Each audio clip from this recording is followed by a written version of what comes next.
This is the son of Harless, and I'm listening to I Am Salt Lake podcast. Showcasing local talent, professionals, and everyday people making Salt Lake City what it is today. It's time for another episode of the I Am Salt Lake podcast.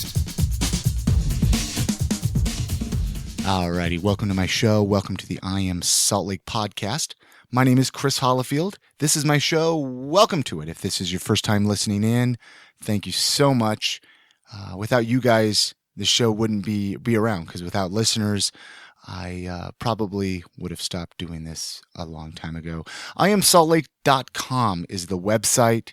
That's where you can listen to all the previous shows and connect with me on Facebook, Twitter, drop me an email. Hey, you know what? Even if you have no interest in ever coming on the show and being a guest, drop me an email. I'd love to go out and get a beer. I'd love to go out and get a hamburger with you and just interact and meet with my listeners and find out a little bit about you guys. I mean, I want to know who you guys are. So drop me an email, iamsaltlake@gmail.com, and tell me what you think. And let's go get a beer sometime. Let's go see a band play at Kilby Court, Urban Lounge, Shred Shed, one of those places. Be really, really good time. I got a great show for you today. I sat down with Tanner over at Masculine Style. We talked about dude stuff. We talked about how to be a better dressed man and how to look better, you know, and we talked about his blog and kind of what he does and what he does for the men out there. And you know what, he does a great service for the guys here in Salt Lake City, but if you're outside of Salt Lake, he does a great service for you guys as well. I end the show playing a song by Richard Tyler Epperson. At Your Door is the song I'm going to end the show with. He is actually going to be on a very future episode of the I Am Salt Lake podcast. A really, really great musician, really great individual. And I kind of wanted to play one of his songs at the end of the show and let you guys get a little bit of taste of what will be on a future episode. I think that's about it. I do want to mention a couple things. I want to mention a couple of sponsors of the show. SaltLakeCityConcerts.net. Please support them. They support the podcast. They have a few upcoming shows that I just wanted to mention. The 9th, March 9th, Chelsea Grin at In the Venue, March 9th. That's at 6 p.m. In the Venue. Anti-Flag, Alkaline Trio. Anti-Flag's March 15th. Alkaline Trio is March 16th. Those are free shows. I don't know if you haven't gotten tickets yet, I'm not sure if there's still tickets available, but if there is, check that out. It's going to be a great show. I know Folk Hogan is opening up for Anti-Flag, and that is going to be a fantastic show. Another show I'm excited about is Suicidal Tendencies, April 13th at In the Venue. It's going to be a fun show. They haven't come to Salt Lake City for, 13 years or so. Another show is coming up is Power Man 5000, May 2nd. That's at In the Venue as well. Anyways, check out their website, SaltLakeCityConcerts.net. Support them. Buy tickets for upcoming shows. Let them know you found out about them from the podcast. Also, audibletrial.com. You can get a free audiobook. Support the podcast as well. Go to audibletrial.com/IamSaltLake. Grab your free audiobook. It supports the podcast. You get a free audiobook. Everybody wins. And so I think we're going to jump right into that conversation now with Tanner. Check it out. This is Tanner Guzy from Masculine Style. Let me know what you guys think of the show, and stay tuned for after the show. I got a song from Richard Tyler Epperson, as well as a promo for a podcast that I really enjoy listening to. Here's a conversation with Tanner over at Masculine Style.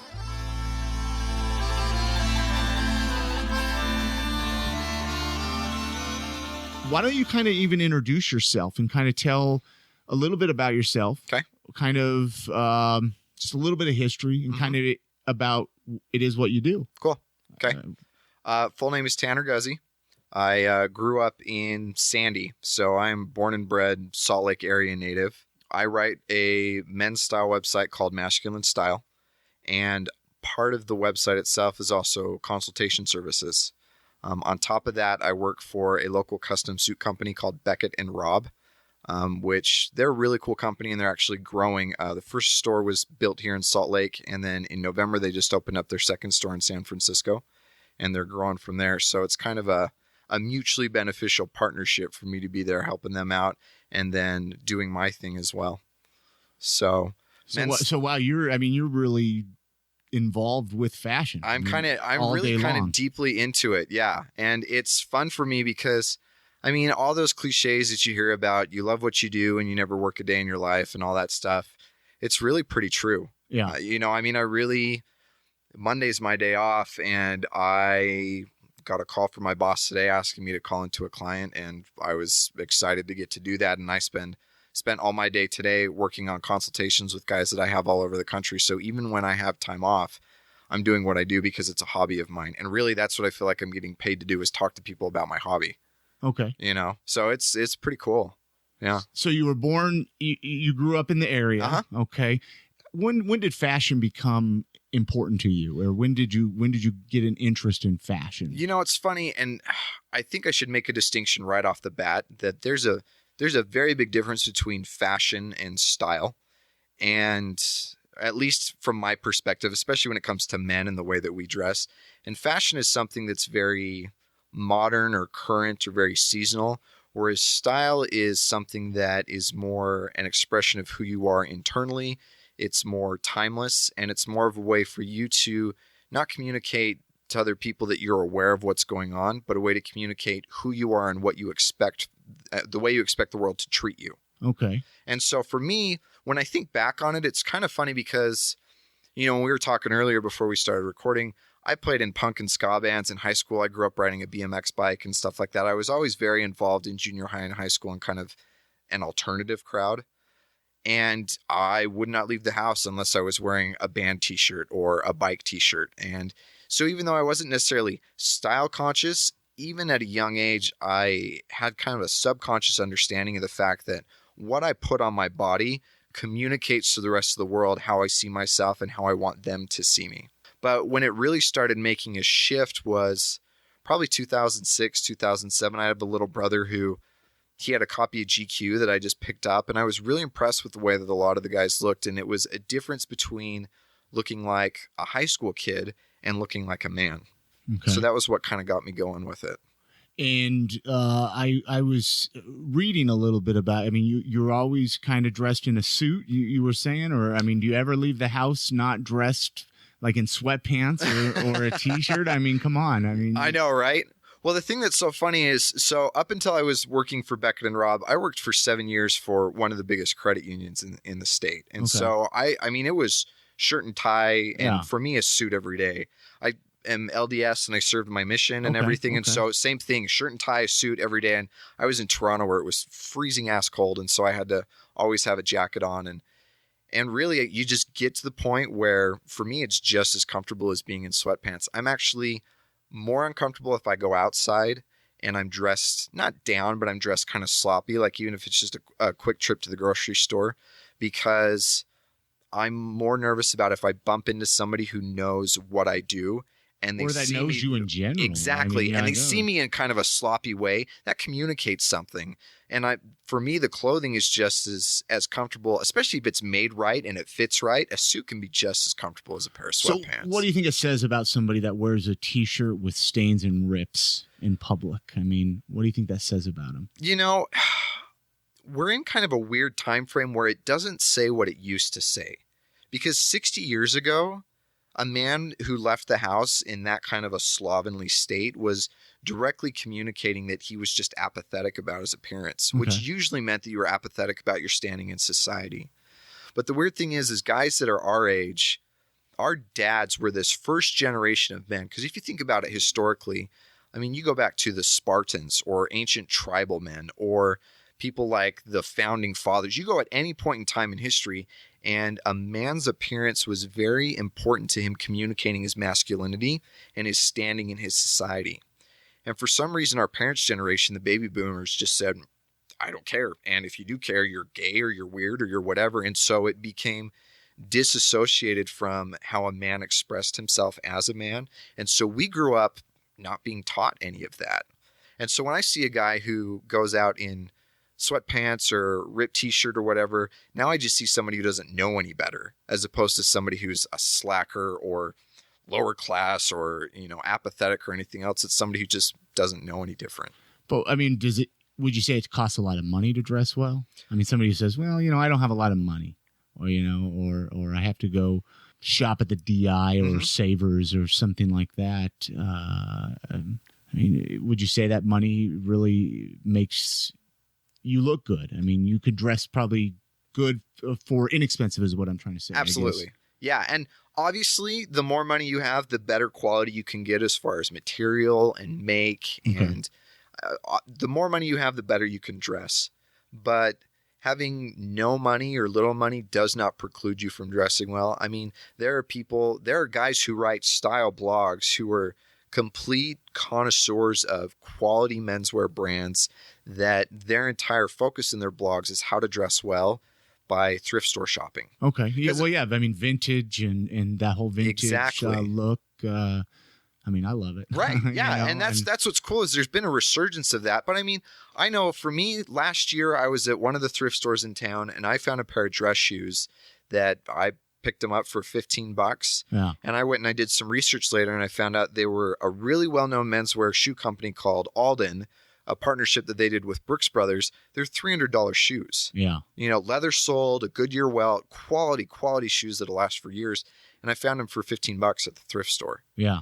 So I mean, if you take the time, especially on the internet with different forums like the Style Forum, or there's different subreddits, or reading my blog or other guys' blogs, you can learn about quality menswear brands and then take that knowledge and absolutely apply it at a thrift store. Or even a lot of style knowledge is based on things like fit and coloring or how you should dress for your body type and stuff like that.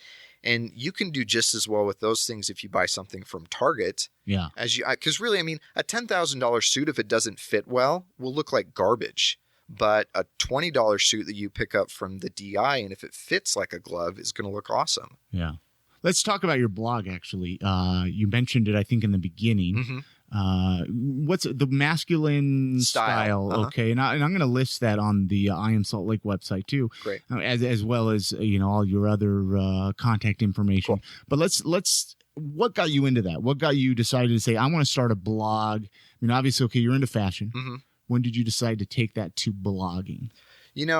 This is, I got to think, this is like the third or fourth blog that I've written. Okay. Well, let's start at the beginning then. I used to write political blogs. Okay. I'm kind of a lowercase L libertarian. Yeah, I say. could dig it. Yeah, I mean, there are a few things that make you an official libertarian that I'm not exactly on the wagon with.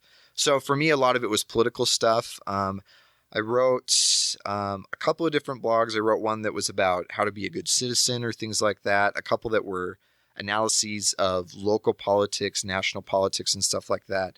And I'm sure that you have this, I've just got this bug to create. Yep. Exactly. Yep. And you're always wanting to do something, and you always got a million ideas. Exactly. I know exactly. Right. Thus, this podcast was born. Yeah, exactly. There's a strong similarity there, and talking about politics all the time can be mentally and emotionally exhausting. Oh, absolutely. Especially being a libertarian where Republicans, Democrats, I mean, really any major party is just in favor of larger government. It's just how they want it to happen. And so for me, it was just so draining that I wanted to write. I mean, that bug was still there, but I wanted to write about something that I just enjoyed writing about.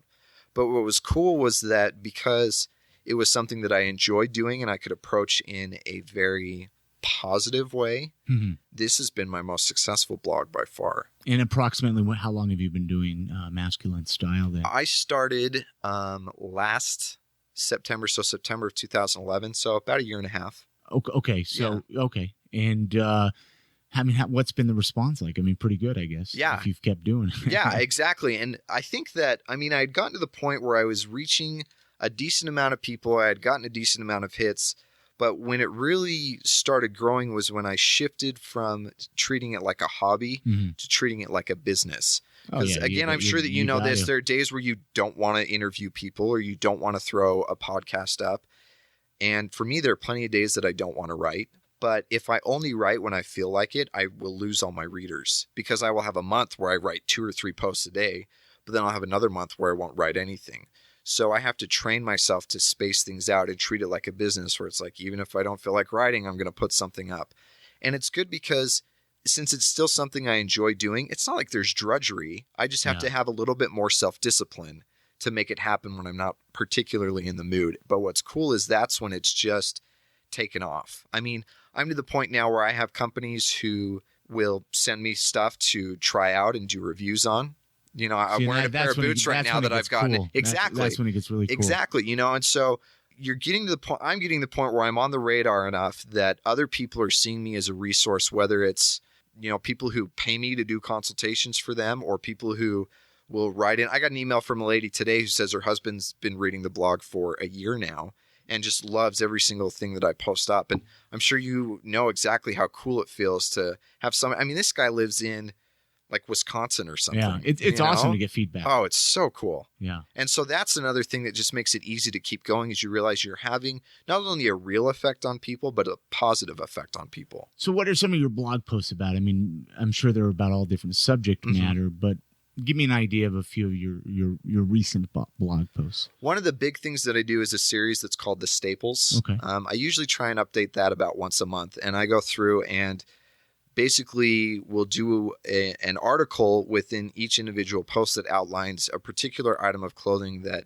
every man should own, whether that's a suit, because even if you're a blue-collar guy who never thinks he's going to have to wear a suit, eventually you're going to need to go to a funeral.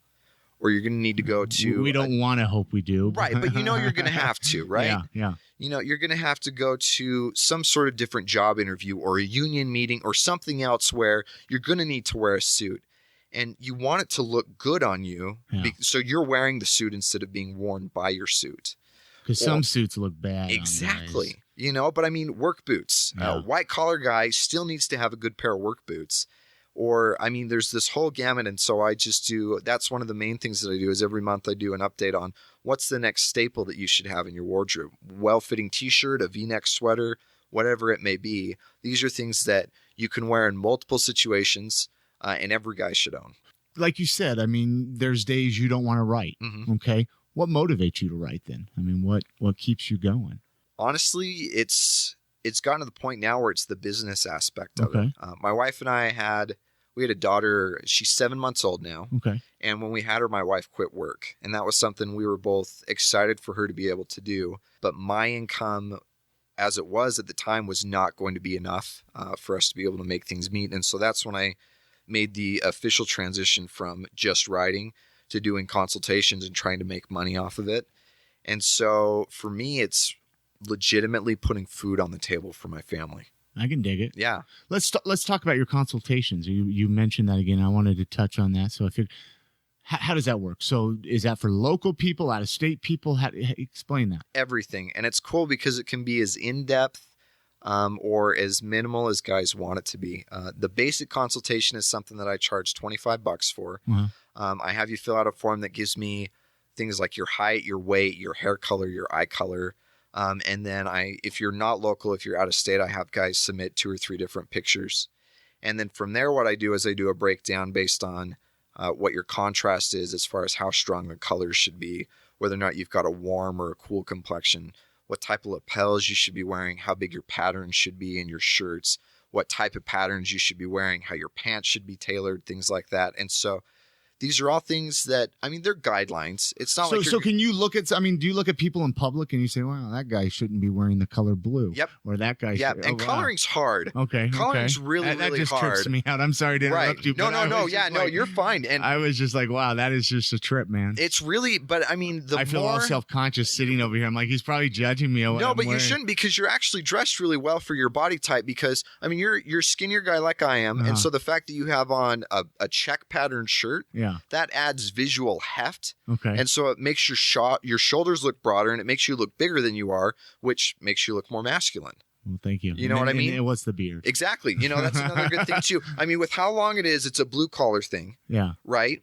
But a beard is also a very, very masculine thing. Yeah. And that paired with how short your hair is, I mean, you look like a guy who, I wouldn't want to mess with in a bar. You're too nice. So anyways, back to your consultation. So they send you a picture. Mm-hmm. They send you a little bit about themselves. Well, and I'm even saying that for people listening that Right. might want to reach out to you and say, you know what, I need to look better. Uh-huh. I want to get a date. I want my wife to love me again or something like that, right? Yeah. You know, Don't put that kind of pressure on me. No. Well, you know, I mean, I think especially guys, as we get older, we start getting sloppier Yep. looking. We start to give up on ourselves. Right. So anyways, they get in touch with you, and then you kind of go from there. I mean, what do you do? I mean, Well, and that's the basic thing that I do. And a lot of guys are content just ordering that. okay. And so I just send that out to them. I basically create a page for them on the website. Okay. And it's text heavy, but at the same time, I've got pictures in there to show the difference between a peak lapel or a notch lapel, or what type That of would vents even- exactly. You know what I mean? And so, but I go through and I explain all of it because I know that most guys are not style nerds like I am. Yeah. They just want to know how to dress better. But then from there, if guys want to upgrade, then they tell me how much their budget is. And I charge 10% of whatever that stipulated budget is. And then I help them find clothes that work for them according to all those guidelines. And then also within that budget. So if it's guys that are out of state or even out of the country, I just will look up things for just online, which, by the way, has been really interesting learning how to do for guys like in Denmark. You know, for me, it's not like you can just recommend something from J. Crew or The Gap or something because these stores don't exist out there. So I have to go through and find Denmark-specific sites or Brussels-specific companies to be able to recommend stuff for these guys. But then if it's local people, I'll just go down to City Creek or go to local boutiques or something else and just help them get stuff figured out. So you'll go actually shop Oh, with absolutely. them, hang out with them and make a day of it. Yeah. Yeah, and it's fun for me. Yeah. Yeah. Because it's not your money being spent. Well, that's true. But it's fun too because I get to see style it's a really weird thing for guys. Uh-huh. They don't like to talk about it and they don't like to think about it. And again, Well, we get labeled so quickly. right, because and politically incorrect or not, most of the time when a guy is concerned about how he looks, he's just immediately pegged as gay. Mm-hmm. And you don't have to have a problem with most of us do not have a problem with people who are gay. No. But you don't want to be identified as that because it's not who you are. Yeah. It's disingenuous. And so for a guy, there's this hesitancy to be put into a box that he's not because it's going to affect his ability to get laid or anything else. You know, if you're pegged that way. we're afraid to admit a guy is good looking. Right. You know, without being pegged as gay, as like Right. you say. I mean, and I'll even find myself in situations being like, hey, that's a good looking guy. And then people kind of look at me like, well, wait a minute. You know, is that okay to say? You know, and I think it should be. It should be. I think And it used to be. That's what's so weird about the time we live in is that it's not right now where you look at any point in history and it was fine. Yeah. What do you think changed that? I don't know. I like to blame everything on the baby boomers, so Yeah. I'm just going to go with this Well, one. let's run with that on the with the baby boomers. I love it. You might have mentioned it before, but you didn't go to school for fashion, right? No. No. And you went to school for writing or no? It was broadcast journalism. I Broadcast wanted to do journalism. political talk radio. Wow. There Yeah, you go. right? You could. So, okay, political talk radio. I mean, broadcast journalism. Mm-hmm. You ever thought about taking this up to a level of like doing a podcast? Like do you listen to fashion podcasts You at all? know, Because I know they exist. they do exist, and it's kind of a really hard medium because Yeah. It's very visual. it's a very visual thing, and there's a whole subculture of men that style really is their hobby. I mean, and we call them menswear nerds, and you can look up the Twitter hashtag of menswear or on Tumblr or Instagram or anything. And Really? this is literally what guys do. And I follow that. I enjoy reading all that. I get into that. But the guys that I write for are not the menswear nerds. It's the average guy. It's the layman, the normal guy. And so a podcast or any sort of an auditory medium isn't going to appeal to the normal guy. It's going to appeal to the menswear nerd. So let's talk about some of the blogs that you read. Mm-hmm. Okay, so I mean, obviously, in the fashion world, blogging is big, and it's very. I mean, is there as much of a demand for men's? I mean, obviously, I guess there is. I mean, the way you're talking versus like women's fashion blogging versus men's. I mean, would you say you have just as large a readership in both, or is there more demand for women? There's obviously more demand for women. Yeah. But men's style in general for the last 5-7 years has been seeing a real resurgence. And I think a lot of that has to do with the recession. Men, especially because how much men have suffered. Have you heard the term the man session? The vast majority of jobs lost in the recession have been men's jobs. Okay. And so men are looking for any sort of leg up that they can get on the competition, because it's hard to graduate right now with a bachelor's degree and realize that there are not jobs out there waiting for you. So you got to look good. Right. I mean, you need any sort of advantage you can get. I think a lot of it too is, you know how our grandparents who grew up in the Depression era, they really had an understanding for quality. Uh-huh. I think that's happening to us too, because again, times are tough and guys are really starting to, I mean, you look at websites like The Art of Manliness or other websites that kind of are adhering to these old school ideas of masculinity Uh-huh. and what it used to be a man. And we're making a shift back to that. And I think a lot of that is because we're realizing that men, for some weird reason, are at a disadvantage right now, which is odd, but it is. I mean, there have even been studies in major markets like New York or Chicago or places like that that show that as far as recent college graduates go, women are earning more than men. And so we're trying to figure out where we sit in all this. And there's feminism on one side and there's proto-masculinity on the other side. And there's all this stuff going on. And whether it's conscious or not, men are using clothing as a way to reclaim their own sense of what it means to be a man. Awesome. Yeah. I love it. Weird, but cool. So blog wise, like what are 3 blogs that you would recommend? Say myself, when we're done talking, Okay. if I want to, hop online and go look up a couple blogs. I mean, what are some good blogs besides your own, obviously? Obviously, besides my own. Start at masculinestyle.com, but one of the best blogs that I can recommend, especially for guys who are just getting things going, is one called The Effortless Gent. okay. It's a guy named Baron Quadro. He's based out of San Francisco. He and his fiance run their own clothing company, but his whole approach is kind of similar to mine, where it's helping guys who are just the average guy learn how to dress better. Another one that's similar to that is called Put This On. Their whole philosophy is a blog to help men dress like grown-ups. And then I would say the third one that was kind of like what we were talking about earlier, the guys who are very specific on not spending a lot of money. There's one that's based out of Boston called An Affordable Wardrobe. So those are probably the 3 best starts. And then what's cool is it's a very interconnected community. It's kind of a rabbit hole. So you go and you find those guys and they will link to other guys and they will have blog rolls that are all these other guys. Yeah. And you can just get as far in as you want to go with it. And that's kind of, one thing, because I mean, I've dabbled in blogging myself, Okay. obviously. And I notice, everybody helps each other out. I mean, so, and then you mentioned, I don't know if it was before we were recording Reddit. And is there fashion subreddits Yes. then too as well? So, Yep. okay. There's one that's called Male Fashion Advice, which is the most popular men's style Reddit. That I've found the majority of guys in there are high school, college age guys who are just making the transition from dressing like a kid to dressing like a grown up.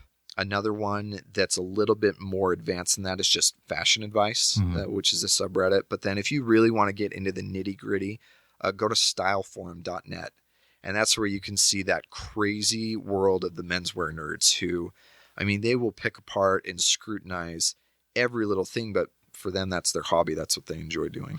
Who do you think determines fashion? I mean, at the end of the day, who says that you're right and this person's wrong, or this person's wrong and this person's, you know what I mean? Like at the end of the day, I mean, if I'm, say I do have enough confidence and comfortability, hey, I want to wear a pair of sweats. I mean, really, truly, at the end of the day, who decided that that's wrong? It's hard because objectively it's not wrong, but I think we kind of, I mean, I guess that's a tough question. Well, it is, but it isn't, because it's only tough if you're not willing to think about the real answer. I guess do you feel comfortable in it? I mean, do you feel confident in it? Do you feel, I mean, would you wear a pair of sweats to church or to, I wouldn't, because I know that as much as we like to decry the idea of society telling us what to do, there's always this battle between society and the individual. Yeah. When it comes down to it, people judge you based on what you look like.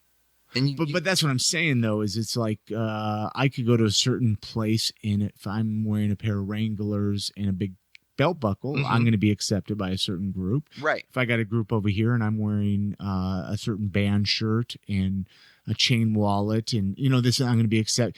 Everybody's kind of got their little cliques and their circles when it comes to fashion. Right. And so there's no such thing as an objective right or wrong. Yeah. It's just adhering to your audience. And it's funny that you mentioned that because a lot of times I have guys say, well, I don't care about style. I don't care about what I look like. Well, we do. Obviously you do because you have your tattoos for a reason. You're wearing the clothes that you wear for a reason. And part of that is because it communicates to people, whether they're like-minded or they're different-minded, who you are and how you define yourself. Absolutely. Yeah.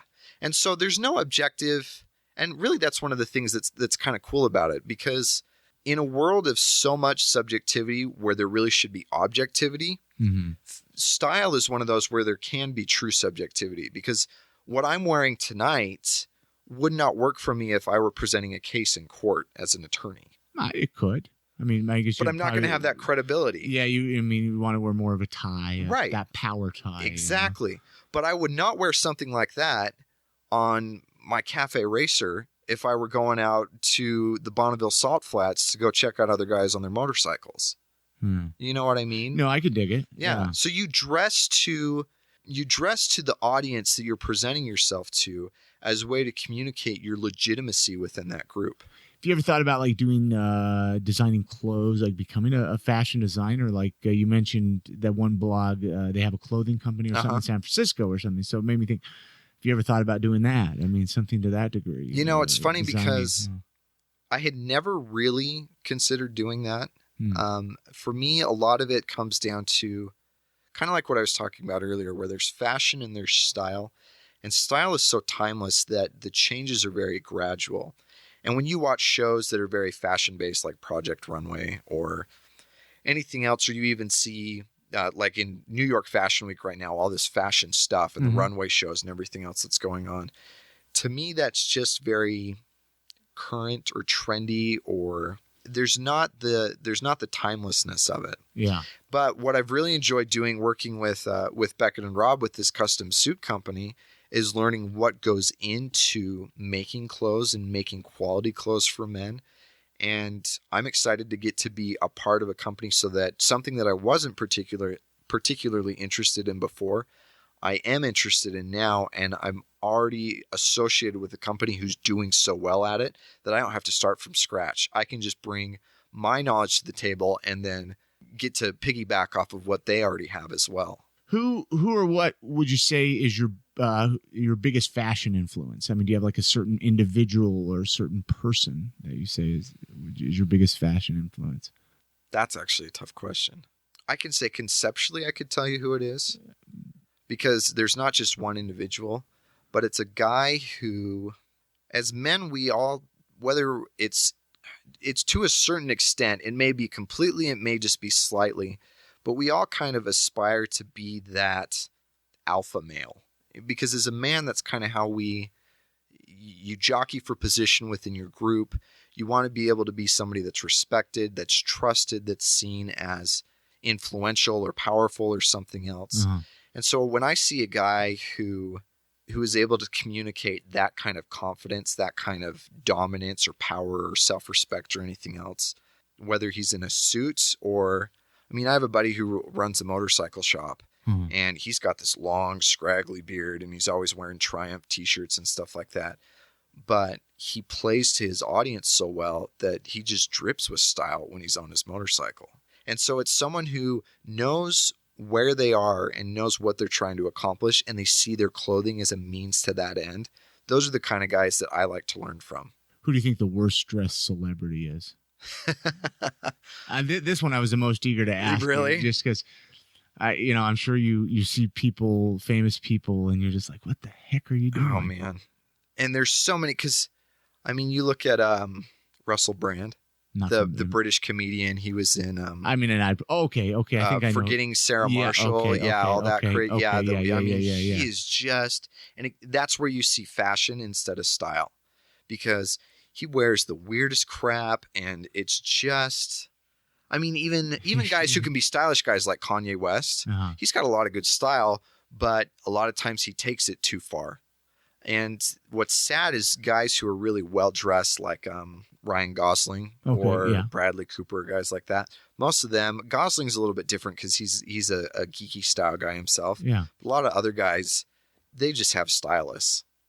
I mean, literally, when they're going out in public, David Beckham, guys like that, like they just hire people like yourself. Yeah, people like me. Exactly. So if you're a celebrity listening, right? Hire me. Tanner. But what's cool is you're seeing more and more of that, even in shows themselves, because you look at shows like Mad Men or Boardwalk Empire, or all these other shows that are hearkening to different times, and you see how specific they are. Like, what's the new Gangster Squad?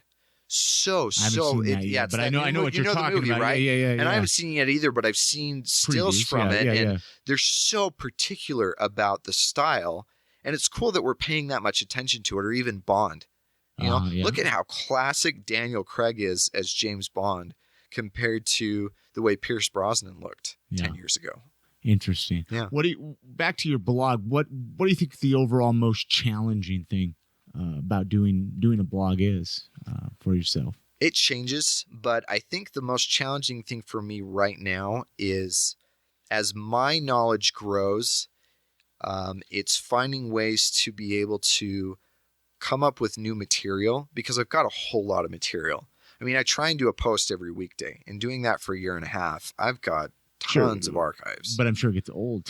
And that's the thing that's hard, is finding things that are new to talk about, but that are still going to appeal to my audience. Because I could go in and I could write a really interesting post about the difference between a Super 120 or a Super 150 as far as the way a fabric is twisted and what makes one better in a suit. But most guys aren't going to be interested in that. Yeah. And so it's being able to find the balance between coming up with new content, but content that's going to be interested for the guys that I write for. Now, I don't know if you had a chance. I talked to another fashion blogger, actually, a few episodes back, a female fashion blogger, and she mentioned that somewhere, I forgot where it was, but they said that Salt Lake City was the worst dressed city. Yeah, GQ. So that really was. And it wasn't the worst, but we were in like the top 15 or something. So, I mean, do you think that's true? It's kind of sad, but yeah. I was out with my father-in-law 2 months ago, and I was doing a consultation with him, and we were down at City Creek. Yeah. And we were down there for 2 or 3 hours, and I was trying to find a good example of what a good pair of casual shoes look like. And I just could not find anything on anybody. Oh, you were trying to find it in public, like show him an example. Not so much in a store. No, that was easy, but I was trying to convince him, because when I could see stuff in the store and I would point it out to him, initially he was a little bit uncomfortable with it because he'd never seen it. And so what I was trying to do was find somebody in real life that I could point to as an example and say, well, look at this. This guy's your age. You know, this looks good on him. But even guys who they wear the right kind of coat, or they still wear suits or something else like that. They got terrible shoes on. Exactly. Or their suits don't fit well, or they're wearing just a black suit, which, you know, free tip, black looks terrible on any guy unless it's after dark.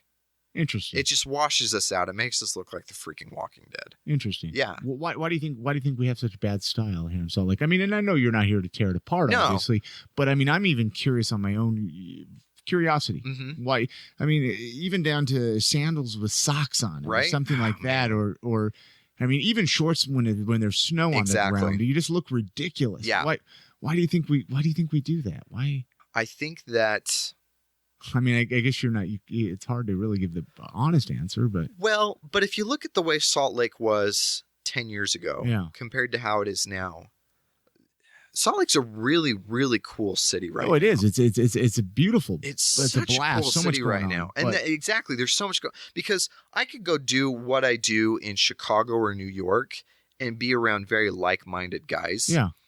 But I would be doing something that a bunch of other guys do in a city where it's the norm. But what's cool is there are enough businesses, whether it's style related or food related, or I mean, like the City Home Collective, what they're doing with real estate. Awesome. And it's so cool in Salt Lake because you actually get to have an effect on the culture and the city and what's happening here. Okay. And I think that men's style is starting to get better. And you see that with the stuff that's sold like at Fuse or with Beckett and Robb or different boutiques and stuff like that.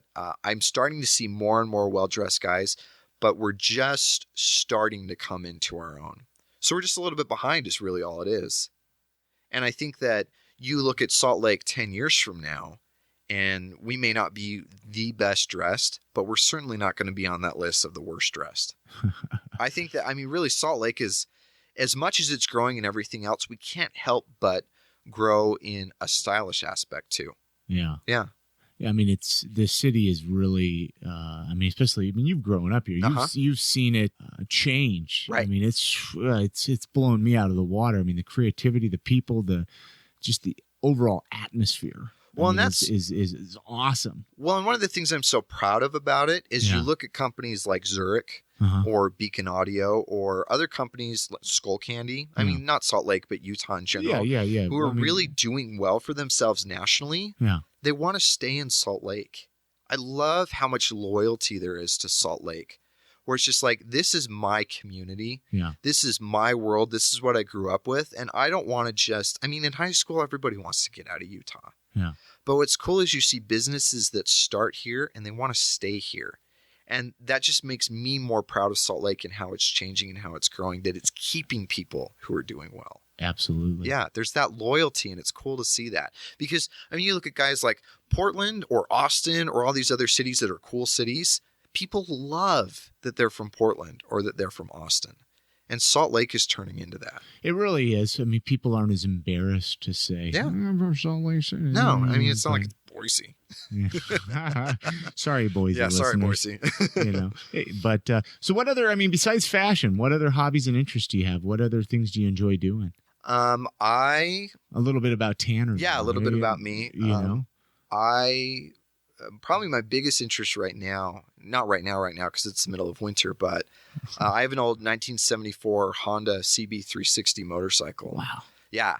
And it was a cool little find that I got on KSL. And when I went and bought it, I had never ridden a motorcycle before. I read online about, how to disengage the clutch and all that stuff. And I test rode it and rode it home, and it was like 10 miles and I made it safe and everything. But for me, I grew up in Sandy. It was pretty upper middle class, pretty white collar. And we had the next door neighbor that was Mr. Fix-It. Like, he could do everything. And so I never really had the opportunity to learn how to do all that stuff. And I felt like I was missing out. So I bought a motorcycle so I could learn how to work on it. And she has given me so much grief, and I love her for it because I'm actually getting to learn how to do stuff like that so that I'm more well-rounded. Same reason, another one of my hobbies is I do leather work. I mean, simple stuff like phone cases or okay. Yeah. And I mean, it's really pretty basic stuff because I'm just getting going with it, but I enjoy being able to create something with my hands, something that there's tangible evidence of something that I've done. But other than that, again, another stupid cliche, but I love being a dad. So so your dad. I love being a dad. You have one kid? One kid? daughter. Okay. She's 7 months old. But my wife and I, this is where the Mormon in me really comes out. We want to have 5-6 kids. I love it, though. Yeah. That's my great. wife stays at home with my daughter all day. She wants to have a bunch of kids because there's just something I just love being a dad. See, I don't have kids yet, but I can't wait till I have a kid. Yeah. I just, I'm eager to That's cool. start that new adventure in my life. Yep. If you were to have, inherit $1 million, what's one of the first things you would probably spend the money on? $1 million, and what would I do with it? I'm kind of a guy who, actually, I know exactly what I would do. And this is where I'm going to sound like a real nut. No, I love it. But I would put most of my money into, I would buy land. I would buy enough food to get me through a year. And I would stock up I would get it because I like guns and I conceal carry and I have, it's another hobby of mine. And I would get a secure enough store of guns and ammunition that were everything to hit the fan, I would feel like I was prepared for it. Awesome. And I hope that things don't ever happen. And I have plenty of friends who really are kind of those crazy survival guys. And what's sad about that mentality is if you're too far that way, you don't live life. Yeah. Like they're not invested in building businesses they really kind of want this apocalypse to happen because that's what they're prepared for. And I want to be able to have enough that I'm secure in it. But then I want to be the guy, if I had that kind of money, it would be fun to just be the guy who I could take my friends out and just say, tabs on me. every single time. I love it. Or I'm talking with my sister-in-law and she tells me about this pair of shoes that she really wants, and I would just anonymously send it to her one day. And it's not that, oh, I'm awesome and I get to be altruistic or anything else like that, but it's the idea of having money not be an issue and being able to do things for people that I care about, where there's that security there and you can just take care of people, it's fun. Yeah. What's the motto or piece of advice that you try to live by? Well, the motto of the website is the better you dress, the worse you can behave. I love it. And I wish that were mine, but it's not. But my motto is, or the piece of advice that I would try to live by, is the idea of I want to be the kind of man who friends love and enemies respect but fear. And I know that's kind of weird in a time that we live in where everything's so egalitarian and you don't like the idea of people disliking you or certainly fearing you. But I think it was Churchill who said that if you don't have enemies, you don't actually stand up for anything. You don't actually believe in something enough that it's going to piss somebody else off. You're just wishy-washy. And I want to be the kind of guy that there's respect, there's love there, but you understand that I'm not going to take flack from people either. Weird, but no, yeah. I'm into it, and that's really awesome.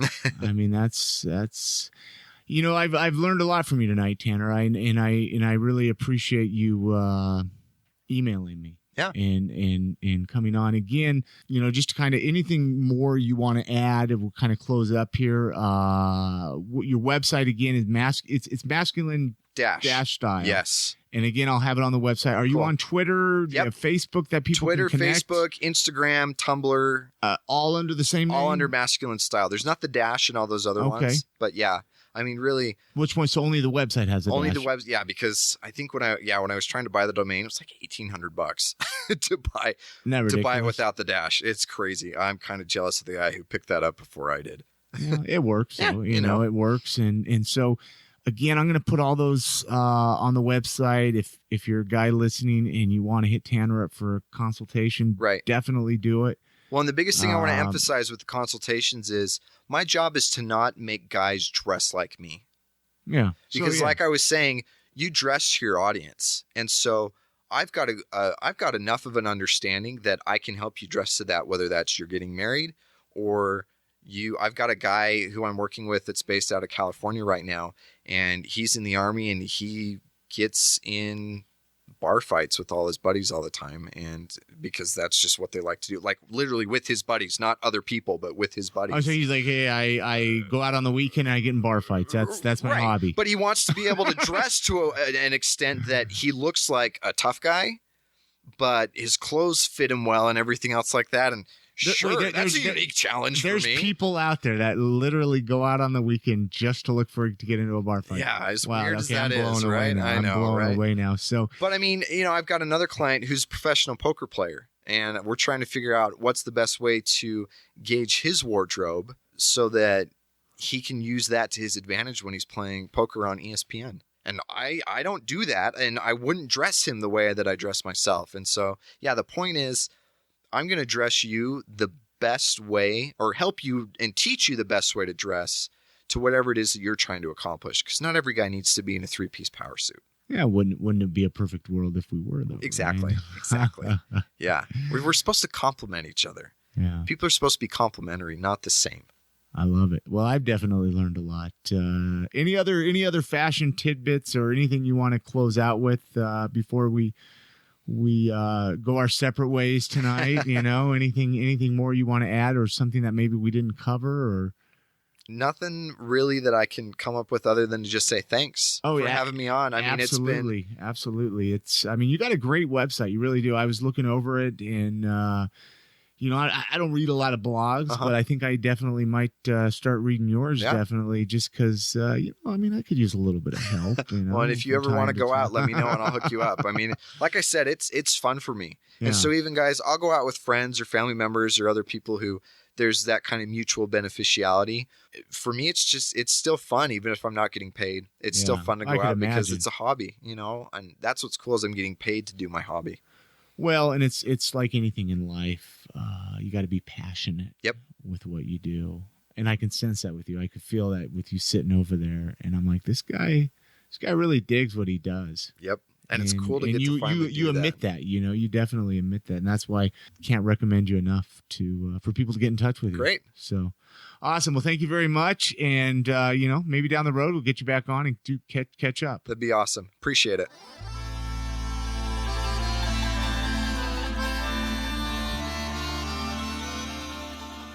All right. Hey, thanks a lot, Tanner, for sitting down and sharing your story, introducing us to your fashion blog, and telling us about masculine style. You've been a really fun guest to have on the podcast. Shared a lot with me and hopefully shared a lot with the listeners. Head on over to the website, iamsaltlake.com/episode 48. I'm going to get his Facebook, Twitter, website, all of that there so you can get in touch with him. Tell him what you thought of him on the show. Give it some feedback. That's kind of what this is all about, is just interacting, getting to know each other, and finding out who is in your backyard here in Salt Lake City, Utah, who's making the city just a little bit better to live in. And I think Tanner's doing a heck of a job with that. Again, drop me an email, iamsaltlake@gmail.com. Love to hear from my listeners. Love to hear feedback, suggestions. The voicemail line is always open, 385-202-5926. Give me a call. Tell me anything, feedback, suggestions, a joke. If you want to be on the show, any future events that I can play back on the show, any of that. Love to hear from you guys. I'm going to play a promo now. There is a podcast out there. It is Full of Sith. It's done by a good friend of mine, Mike Pilot. You might have heard of him. He did an interview actually with me on the Obviously Oblivious podcast. He does the Mediocre Show on Wednesdays, and he also does the Full of Sith podcast with a couple other co-hosts. One of them being Brian Young, who is here in the Salt Lake City area, which hopefully I will get on the podcast here very soon and find out a little bit more about him and what Brian's doing. So this is a little promo from one of my new favorite podcasts, Full of Sith.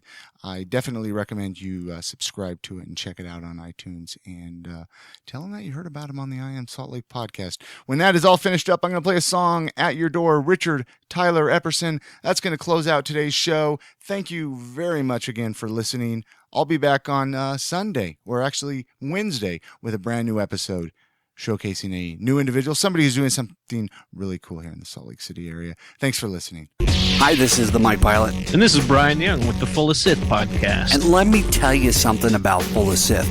It is one of the best Star Wars podcasts you're ever going to hear. Wait, just podcasts in general, but it's Star Wars related. You should listen. And once those droids take control of the surface, they will take control of you. Full of Sith Star Wars podcast. You can check us out on iTunes or fullofsith.com. May the Force be with you. Always.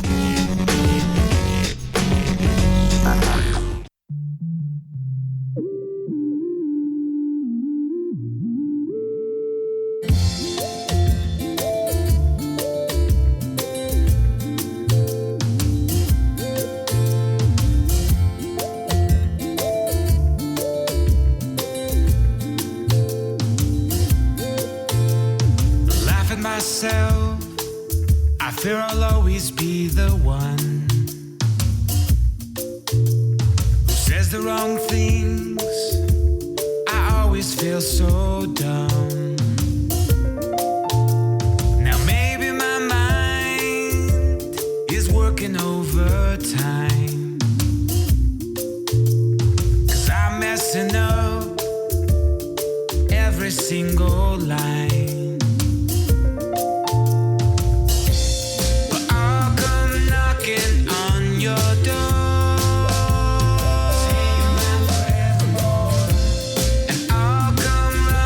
By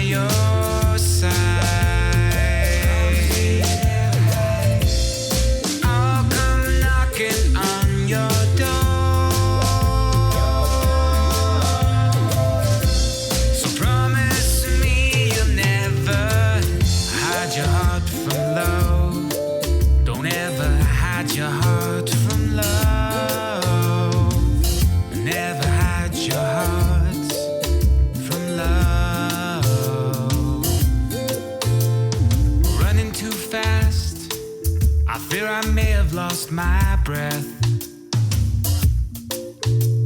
I open my mouth, but nothing good gets said. I scream in my mind, 'cause this happens all the time. I'm stuck right here, forgetting all my lines. But I'll come knocking on your door.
At me, and you say that I'm the